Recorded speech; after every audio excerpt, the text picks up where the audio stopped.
ഈശോ മിശിഹായ്ക്ക് സ്തുതിയായിരിക്കട്ടെ. സ്നേഹമുള്ള എൻ്റെ ഇടവക അംഗങ്ങളെ, നമ്മുടെ ദേവാലയം അടൂർ മലങ്കര തിരുഹൃദയ കത്തോലിക്ക ദേവാലയം അതിൻ്റെ നവതിയുടെ വലിയ തിരുനാളിൻ്റെ അവസരത്തിലാണല്ലോ. തീർച്ചയായിട്ടും ദൈവത്തോട് നമുക്ക് നന്ദി പറയാനായിട്ടുള്ള വലിയ അവസരമാണ് ഇത്. സ്നേഹത്തിൻ്റെയും സാഹോദര്യത്തിൻ്റെയും പ്രത്യാശയുടെയും വിശ്വാസത്തിൻ്റെയും എല്ലാം വലിയ വെളിച്ചമായിട്ട് നമ്മുടെ നഗരമധ്യേ നമ്മുടെ ദേവാലയം നിലകൊള്ളും. അനേക മക്കൾക്ക് ആശ്വാസം പകരുവാനായിട്ട് നമ്മുടെ ദേവാലയത്തിന് കഴിഞ്ഞിട്ടുണ്ട്. ദൈവത്തെ നൽകുവാനായിട്ട് നമ്മുടെ ഇടവകയ്ക്ക് സാധിച്ചിട്ടുണ്ട്. തീർച്ചയായും ഇത് നമ്മൾ ഏറെ അഭിമാനിക്കേണ്ടതായ ഒരു സമയമാണ്.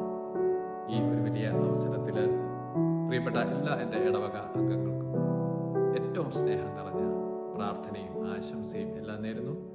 ദൈവം നിങ്ങളെല്ലാവരെയും സമൃദ്ധമായിട്ട് അനുഗ്രഹിക്കട്ടെ. ഏറ്റവും സ്നേഹം